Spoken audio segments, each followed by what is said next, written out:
한반도의 북쪽 끝, 함경북도 회령. 이곳에 살던 15살 소녀 예린의 이야기는 우리가 흔히 말하는 북한 MZ세대의 현실을 그대로 보여줍니다. 북한에도 MZ세대가 있다는 사실을 아시나요? 1980년대 초반 이후 태어나 현재 20대에서 40대 초반에 이르는 이들, 바로 북한의 장마당 세대라고 불리는 사람들입니다. 이들은 1990년대 고난의 행군 시절 유아기와 청소년기를 보내며 굶주림과 절망 속에서 자라났지만 동시에 시장 경제와 외부 정보에 노출된 첫 번째 세대이기도 합니다.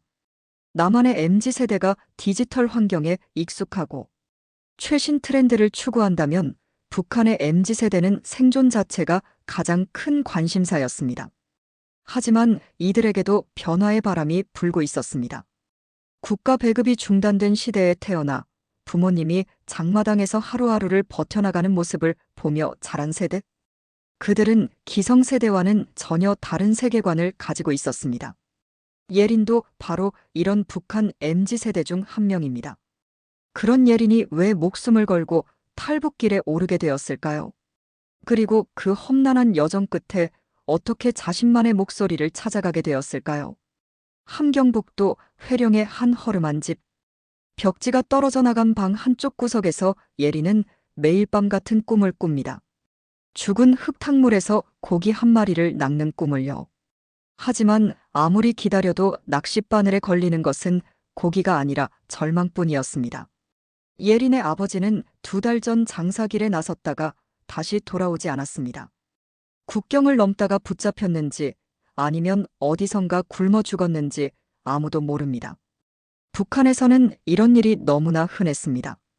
사람들이 하루아침에 사라지고 그 흔적조차 남기지 못하는 일이 말입니다. 어머니는 굶주림으로 쓰러져 누워만 있었습니다. 한때 공장에서 일하며 당당했던 어머니의 모습은 온데간데 없고 이제는 뼈만 앙상하게 남은 채 하루 종일 벽만 바라보고 계셨습니다. 예린은 겨우 9살인 어린 동생을 업고 폐허가 된 집에서 구걸하듯 살아가고 있었습니다. 이것이 바로 북한 MZ세대가 경험한 현실입니다. 이들의 부모 세대는 고난의 행군을 직접 겪으며 생존을 위해 필사적으로 싸워야 했던 세대였습니다. 그 위에 조부모 세대는 국가 배급에 의존하며 살았던 세대였고요. 하지만 예린과 같은 MZ세대는 태어날 때부터 국가가 더 이상 자신들을 책임져 주지 않는다는 현실을 받아들여야 했습니다. 북한의 MZ세대들은 부모 세대와는 확연히 다른 특징을 보입니다. 체제 이데올로기에 대해서는 가장 부정적이면서도 외부 세계에 대한 호기심은 그 어느 세대보다 강합니다. 이들은 몰래 들어오는 한국 드라마와 K-팝을 통해 바깥 세상의 존재를 알게 되었고 장마당에서의 경험을 통해 시장 경제의 맛을 보았습니다. 예린도 마찬가지였습니다. 어느 날 친구 영희가 몰래 보여준 것은 작은 휴대폰이었습니다. 중국에서 몰래 들어온 것이라고 했습니다. 그 화면 속에서 예린은 처음으로 한국 드라마를 보게 되었습니다. 서울의 화려한 불빛, 배불리 먹는 사람들, 자유롭게 말하고 웃는 모습들. 예린에게는 다른 행성의 이야기처럼 느껴졌습니다. 저곳에서는 사람이 사람답게 살 수 있구나. 예린은 생각했습니다. 그리고 그때부터 예린의 마음속에는 작은 씨앗 하나가 심어졌습니다. 언젠가는 자신도 그런 곳에서 살고 싶다는 간절한 소망이었습니다. 그러던 어느 날 누군가 예린에게 귓속말처럼 말해주었습니다. 밤에 강을 건너 내가 사람이 되고 싶다면. 2023년 한 해 동안 한국에 입국한 탈북민 중 절반 이상이 20대와 30대 젊은 층이었습니다. 2024년에는 236명이 입국했고 2025년 1분기에도 38명 중 20명 내외가 20대와 30대였습니다. 이들 대부분이 바로 북한 MZ세대에 해당하는 사람들입니다. 예린의 이야기는 이런 젊은 탈북민들이 겪는 현실을 대변합니다. 예린의 가족은 더 이상 버틸 수 없었습니다. 아버지를 잃고 어머니마저 쓰러진 상황에서 남은 것은 절망뿐이었습니다. 하지만 예린의 어머니에게는 마지막 희망이 하나 있었습니다. 바로 자매인 이모와 함께 바다를 건너 자유를 찾는 것이었습니다. 어머니는 병상에서 일어나 예린과 동생의 손을 잡았습니다. 우리 모두 함께 가자. 더 이상 이곳에서는 살 수 없어. 그 말에는 마지막 결단의 의지가 담겨 있었습니다. 북한에서 바다를 통한 탈북은 육로보다 더욱 위험한 여정입니다. 거친 동해 바다를 작은 배로 건너야 하는 것은 목숨을 건 도박과 같았습니다. 하지만 예린의 가족에게는 다른 선택이 없었습니다. 2023년 10월 어둠이 깔린 동해안. 예린은 어머니, 동생, 그리고 이모와 함께 작은 어선에 올랐습니다. 선장은 북한에서 어업을 하던 어부였고 부둣가에서 일을 한 적이 있는 예린이 설득해 예린의 가족들과 같이 탈북에 동참했습니다. 절대 소리 내지 마. 북한 경비정에 발각되면 우리 모두 죽는다. 선장의 엄중한 경고가 밤바다에 울렸습니다. 배는 밤의 어둠을 틈타 조용히 동해를 향해 나아갔습니다. 파도는 생각보다 거세었고 작은 배는 거대한 파도에 이리저리 흔들렸습니다. 예린은 동생을 꼭 안고 있었지만 배멀미와 두려움으로 온몸이 떨렸습니다. 엄마, 우리 정말 살 수 있을까요? 예린이 작은 목소리로 물었습니다. 그래야지. 우리는 반드시 살아남을 거야. 그리고 사람답게 살 거야. 어머니의 목소리에는 확신이 담겨 있었습니다. 하지만 바다는 가혹했습니다. 중간에 엔진이 고장나는 바람에 배는 표류하기 시작했습니다. 몇 시간 동안 어둠 속에서 떠다니며 모두가 절망에 빠졌습니다. 예린은 이대로 바다에서 죽는 건 아닌가 하는 공포에 휩싸였습니다. 다행히 북한 경비정을 만나지는 않았고 다른 어선이 지나갔지만 신경 쓰지 않고 지나쳤습니다. 세찬 바람 때문에 파도가 높아 전복될 뻔한 적도 있고 비가 올 때는 뱃속에 차는 물을 퍼내야 했습니다. 이렇게 예린의 가족은 간신히 한국 해역에 도달할 수 있었습니다. 하지만 진짜 여정은 이제부터 시작이었습니다. 어디로 가야 할지를 몰라 바다 한가운데 멈춰 있었지만 지나가는 배들은 그냥 지나쳤습니다. 거의 하루를 가만히 기다리고 있었는데 신경 쓰는 사람이나 배가 없었습니다. 이렇게 있으면 안 되겠다고 생각해서 우리는 부둣가로 접근했습니다.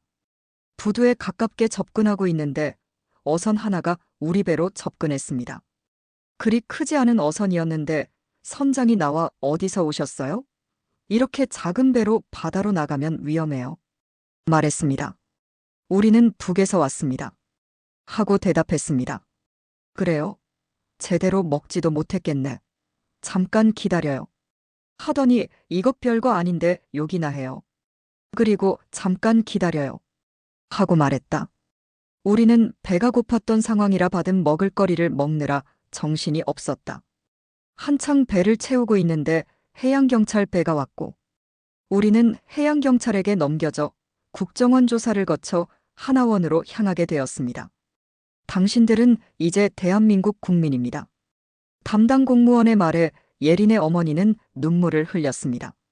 수십 년간 꿈꿔왔던 자유가 마침내 현실이 된 순간이었습니다. 예린의 가족이 겪은 바다 여행은 많은 북한 MZ세대 탈북민들이 선택하는 새로운 탈출 경로였습니다. 전통적인 중국 경유 탈북이 점점 어려워지면서 일부는 목숨을 건 해상 탈북을 선택하고 있었습니다. 국정원에서의 조사 과정은 예린에게 새로운 충격이었습니다. 북한에서는 상상할 수 없었던 인권과 자유에 대한 질문들이 쏟아졌습니다. 북한에서 가장 힘들었던 것은 무엇입니까? 한국에 와서 가장 하고 싶은 일은 무엇입니까? 예린은 처음에는 대답하기 어려웠습니다.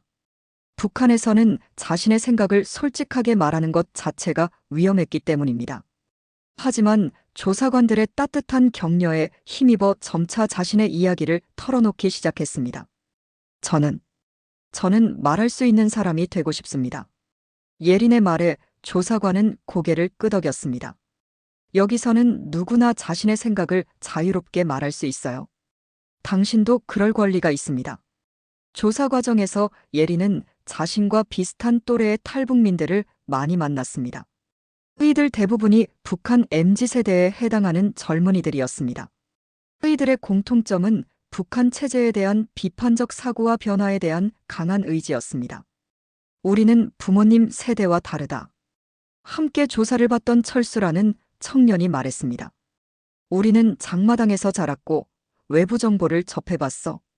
그래서 북한 체제의 모순을 더 잘 알 수 있었던 것 같아. 예린도 공감했습니다. 북한 MZ세대들은 기성세대와는 다른 경험을 했습니다. 국가 배급 시스템이 붕괴된 상황에서 시장 경제를 몸소 체험했고 몰래 들어오는 외부 정보를 통해 바깥 세상을 알게 되었습니다. 이런 경험이 이들을 변화의 주체로 만들었던 것입니다. 국정원 조사가 끝나고 하나원에 입소한 예린. 하나원에서의 3개월은 예린에게 새로운 세상에 대한 준비 기간이었습니다. 한국의 정치 제도, 경제 시스템, 사회 문화에 대해 배우고 기본적인 생활 기술들을 익혔습니다. 처음 보는 스마트폰, 복잡한 지하철 시스템, 다양한 음식들까지 모든 것이 신기하고 새로웠습니다. 특히 예린을 놀라게 한 것은 사람들이 자유롭게 자신의 의견을 표현한다는 점이었습니다. 대통령도 욕할 수 있다고요? 예린의 놀라운 표정에 하나원 교육생들이 웃음을 터뜨렸습니다. 물론이지. 여기서는 누구나 정부를 비판할 수 있어. 그게 민주주의야. 하나원에서 만난 다른 북한 MZ세대 탈북민들과 예린은 금세 친해졌습니다. 이들은 공통된 경험과 가치관을 가지고 있었고 미래에 대한 비슷한 꿈을 가지고 있었습니다. 나는 대학에 가서 공부하고 싶어. 나는 사업을 해보고 싶어. 나는 북한에 남은 사람들을 도와주고 싶어. 이들의 꿈은 제각각이었지만 모두 적극적이고 도전적이었습니다. 하나원 교육 중에 예린은 특별한 제안을 받았습니다. 북한 인권 관련 단체에서 젊은 탈북민의 증언을 듣고 싶다는 것이었습니다. 처음에는 망설였지만 북한에 남겨진 사람들을 위해 자신의 이야기를 해야겠다는 사명감이 들었습니다. 저는 북한에서 온 MZ세대입니다. 저희 세대의 이야기를 들려드리고 싶습니다. 예린의 첫 번째 공개 증언이었습니다. 하나원을 거쳐 서울에 정착한 예린의 가족. 정부에서 제공한 작은 아파트에서 새로운 생활을 시작했습니다. 어머니와 이모는 매일 감탄사를 연발했습니다. 언제든 샤워할 수 있다니. 이렇게 다양한 음식이 있다니. 하지만 진짜 적응은 쉽지 않았습니다. 예린이 처음 편의점에 갔을 때의 일입니다. 수백 가지의 상품들이 진열되어 있었고 예린은 어떤 것을 선택해야 할지 몰라 한참을 서 있었습니다. 뭘 찾으세요? 편의점 알바생이 친절하게 물었습니다. 하지만 예린은 대답하기 어려웠습니다. 북한 억양이 들킬까봐 걱정되었기 때문입니다. 그냥 보고 있어요. 예린은 최대한 짧게 답했습니다. 집에 돌아온 예린은 어머니에게 털어놓았습니다. 엄마, 저 말하는 게 이상한가 봐요. 북한 MZ세대 탈북민들이 남한 사회에서 겪는 어려움은 이전 세대와는 다른 양상을 보입니다. 이들은 디지털 환경에 빠르게 적응하고 남한의 청년 문화에 동화되려고 노력하지만 동시에 자신들만의 독특한 경험과 가치관을 가지고 있습니다. 예린도 처음에는 적응하기 어려웠습니다. 학교에 다니기 시작했지만 같은 또래 학생들과 대화하기가 힘들었습니다. 사용하는 단어도 다르고 관심사도 달랐습니다. 너 어디서 왔어? 말투가 좀 특이하네. 한 학생이 예린에게 물었습니다. 예린은 순간 당황했습니다.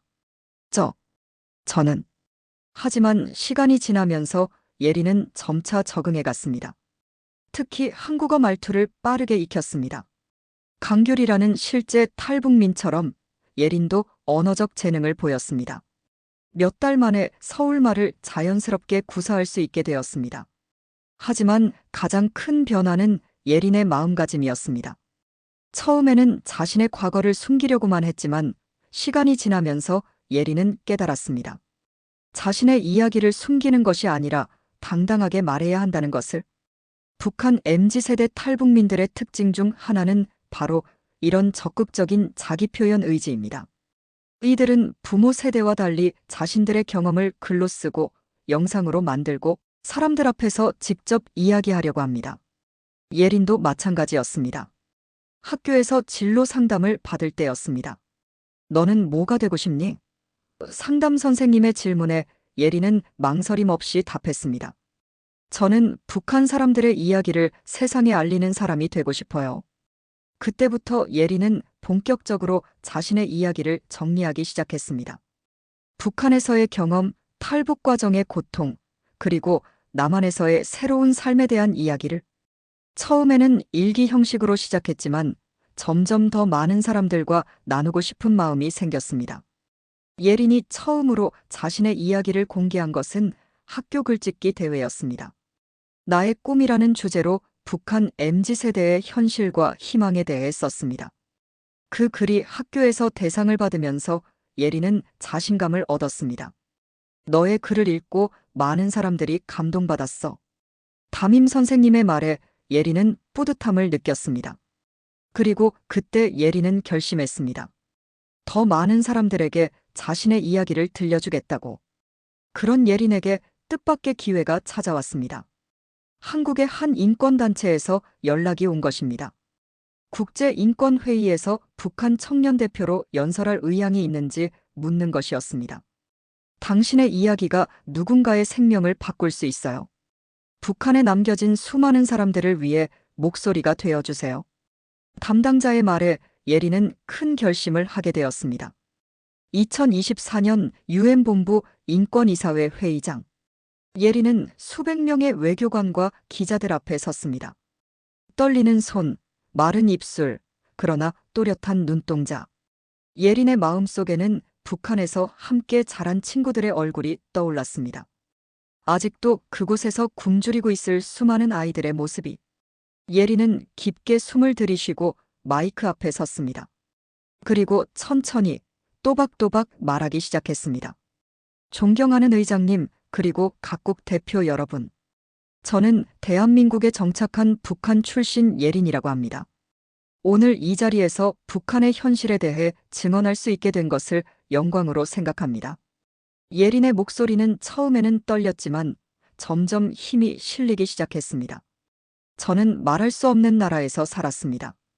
그곳에서는 자신의 생각을 표현하는 것이 죄가 되고 질문하는 것이 반역이 됩니다. 제가 배운 것은 침묵이었고 살아남기 위해서는 존재를 지워야 했습니다. 회의장은 조용했습니다. 모든 사람들이 예린의 말에 집중하고 있었습니다. 북한에는 저와 같은 MZ세대라 불리는 젊은이들이 많이 살고 있습니다. 이들은 1990년대 고난의 행군 이후에 태어나 굶주림과 절망 속에서 자란 세대입니다. 하지만 동시에 변화에 대한 강한 열망을 가진 세대이기도 합니다. 예린은 잠시 멈추고 물을 한 모금 마셨습니다. 그리고 다시 이어갔습니다. 저희는 부모님 세대와는 다릅니다. 장마당에서 시장 경제를 경험했고 몰래 들어오는 외부 정보를 통해 바깥 세상을 알게 되었습니다. 그래서 더욱 절망스러웠습니다. 다른 세상이 존재한다는 것을 알면서도 그곳으로 갈 수 없다는 현실이 너무나 고통스러웠습니다. 예린의 목소리에는 절절한 감정이 담겨 있었습니다. 저는 가족과 함께 죽음의 바다를 건넜습니다. 작은 배에 몸을 맡기고 거친 동해를 건널 때 얼마나 무서웠는지, 언제 파도에 휩쓸려 죽을지 모르는 공포 속에서도 포기할 수 없었던 이유는 단 하나였습니다. 사람답게 살고 싶었기 때문입니다. 회의장의 분위기가 점점 무거워졌습니다. 많은 사람들이 예린의 이야기에 눈시울을 붉히고 있었습니다. 하지만 지금 저는 말할 수 있는 인간입니다. 제 이름으로, 제 목소리로, 제 의지로 여러분 앞에 서 있습니다. 이것이 얼마나 소중한 일인지 여러분은 아시나요? 예린의 목소리가 더욱 힘차졌습니다. 북한의 수많은 젊은이들이 오늘도 침묵 속에 갇혀 살고 있습니다. 그들은 단지 말할 수 없다는 이유로, 꿈꿀 수 없다는 이유로 존재하지 않는 사람이 됩니다. 특히 저와 같은 MZ세대들은 변화를 갈망하면서도 그 변화를 이룰 수 없는 절망 속에 살고 있습니다. 예린은 잠시 멈추고 회의장을 둘러보았습니다. 모든 사람들이 자신을 바라보고 있었습니다. 저는 그 젊은이들을 위해 오늘 여기에 섰습니다. 저는 그들의 목소리가 되고 싶습니다. 그들이 말할 수 없는 것들을 대신 말하고 그들이 꿈꿀 수 없는 것들을 대신 꿈꾸고 싶습니다. 예린의 목소리에는 확신이 가득했습니다. 북한의 젊은 세대들은 변화를 원합니다. 그들은 자유를 갈망하고 인간답게 살고 싶어 합니다. 하지만 그들에게는 기회가 주어지지 않습니다. 국제사회가 관심을 가져주지 않으면 그들의 목소리는 영원히 묻혀버릴 것입니다. 청중석은 숨소리 하나 없이 고요했습니다. 여러분께 간곡히 부탁드립니다. 북한의 인권 문제에 더 많은 관심을 가져주세요. 특히 북한의 젊은 세대들이 겪고 있는 현실에 주목해주세요. 그들은 미래를 만들어갈 주역들입니다. 그들에게 희망을 주는 것이 한반도 평화의 첫걸음이 될 것입니다. 예린은 마지막으로 힘주어 말했습니다. 저는 더 이상 침묵하지 않겠습니다. 말할 수 있는 한 계속해서 그들의 이야기를 전하겠습니다. 왜냐하면 지금의 저는 말할 수 있는 인간이니까요. 예린의 연설이 끝나자 회의장은 잠시 정적에 휩싸였습니다. 그리고 누군가가 박수를 치기 시작했고 곧 회의장 전체가 우레와 같은 박수 소리로 가득 찼습니다. 많은 사람들이 일어서서 박수를 보냈고 일부는 눈물을 흘리고 있었습니다. 예린의 연설은 UN 공식 채널을 통해 전 세계에 송출되었고 수많은 언론에서 보도되었습니다. 북한 MZ세대의 생생한 증언, 침묵에서 목소리로 변화하는 젊은 탈북민들이라는 제목으로 전 세계가 주목했습니다. 북한 대표단은 예상대로 반박했습니다. 거짓말이다. 돈을 받고 하는 증언이다라고 말했지만 아무도 그들의 말을 믿지 않았습니다. 오히려 예린의 진정성 있는 증언이 더욱 큰 설득력을 얻었습니다. 북한 MZ세대 탈북민들의 이런 적극적인 목소리 내기는 이전 세대와 구별되는 특징입니다. 이들은 단순히 체제를 비판하는 것이 아니라 자신들의 경험을 통해 북한 주민들의 인권 상황을 알리고 변화를 이끌어내려고 합니다. 연설 후 기자회견장에서 한 외신 기자가 예린에게 질문했습니다. 당신은 누구입니까? 탈북민입니까? 한국인입니까? 아니면 세계 시민입니까? 예린은 잠시 침묵했습니다. 그리고 미소를 지으며 이렇게 답했습니다. 저는 말할 수 있는 인간입니다. 지금은 말할 수 있으니까요. 그것이 제가 가진 가장 소중한 정체성입니다. 또 다른 기자가 물었습니다. 가족과 함께 바다를 건너오신 경험이 다른 탈북민들과 어떻게 다른가요? 저희는 운이 좋았습니다. 가족이 모두 함께 자유를 찾을 수 있었거든요. 하지만 여전히 많은 북한 주민들이 가족과 헤어진 채 고통받고 있습니다. 저는 그들을 대신해서 말하고 있는 겁니다. 앞으로 어떤 활동을 하실 계획입니까? 계속해서 이야기할 것입니다. 북한에 남겨진 사람들의 이야기를, 특히 제 또래인 젊은이들의 이야기를 세상에 알릴 것입니다. 그리고 언젠가는 통일된 한반도에서 그들과 다시 만나는 날을 꿈꿉니다. 그날 이후 예린의 연설은 전 세계 학교에서 침묵의 시대, 목소리의 가치라는 교재로 번역되었습니다. 대학교 인권학과에서는 사례 연구 자료로 활용되었고 여러 나라의 정책 기반자들이 북한 정책을 수립할 때 참고 자료로 인용되었습니다. 예린은 침묵의 아이들을 위한 목소리가 되었습니다. 하지만 그녀 혼자만의 목소리는 아니었습니다. 예린의 연설 이후 더 많은 북한 MZ세대 탈북민들이 자신들의 이야기를 세상에 알리기 시작했습니다. 철수라는 청년은 유튜브 채널을 만들어 북한의 실상을 알리는 영상을 제작했습니다. 미영이라는 여성은 책을 써서 북한 여성들의 삶을 생생하게 증언했습니다. 영이라는 대학생은 통일학을 전공하며 남북 통합의 방안을 연구하고 있습니다. 이들 모두가 가진 공통점은 자신들의 경험을 숨기지 않고 당당하게 말한다는 것입니다.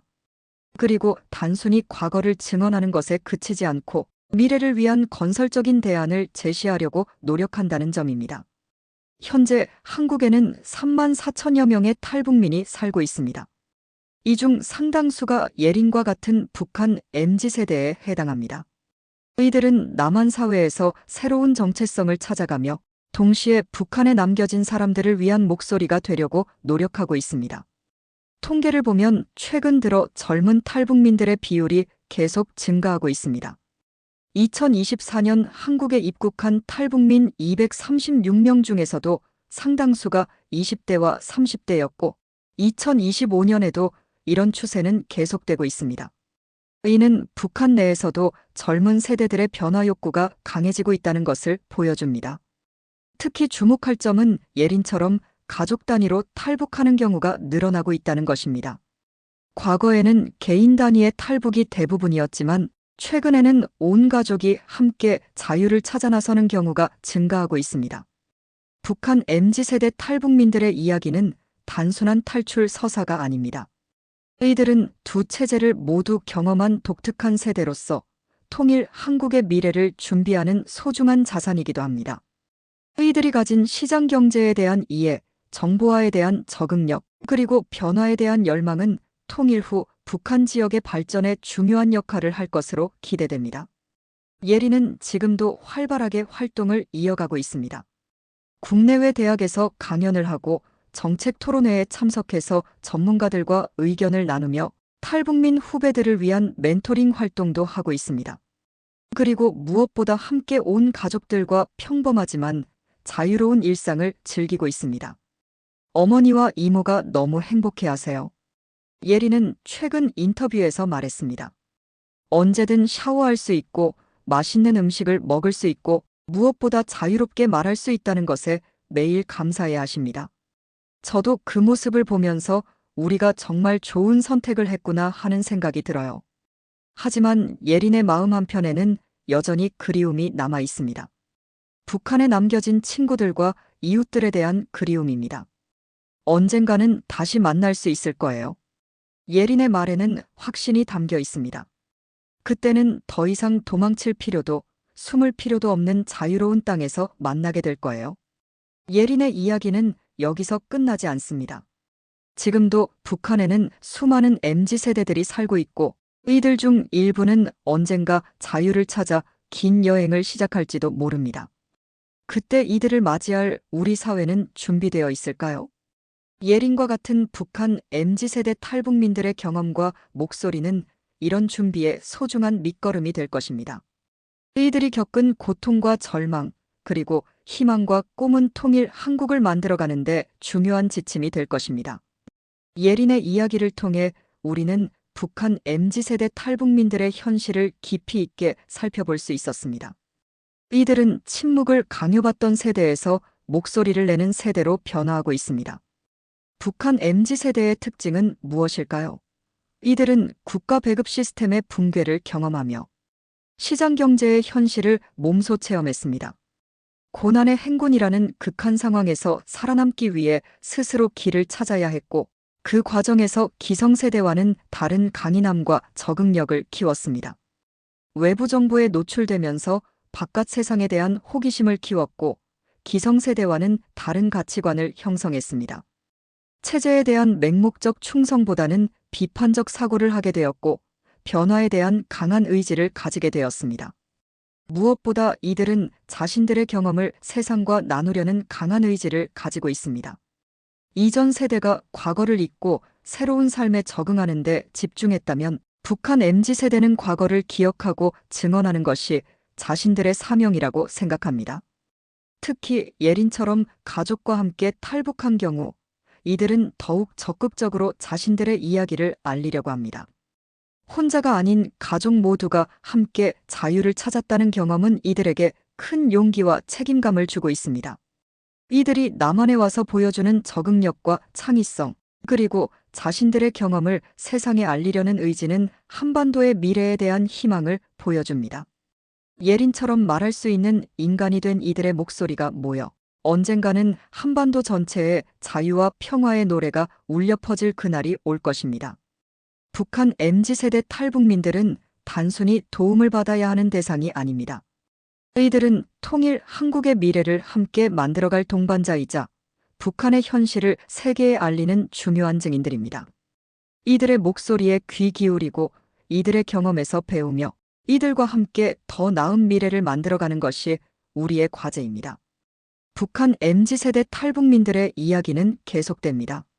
침묵에서 목소리로, 절망에서 희망으로, 분단에서 통일로 향하는 긴 여정의 한가운데에서 이들은 오늘도 자신들의 이야기를 써내려가고 있습니다. 그들의 목소리에 귀 기울여 주십시오. 그 목소리 속에 한반도의 미래가 담겨 있습니다. 그리고 그 미래는 우리 모두가 함께 만들어가야 할 소중한 꿈입니다. 예린이 유엔에서 했던 그 말처럼 이들은 이제 말할 수 있는 인간이 되었습니다.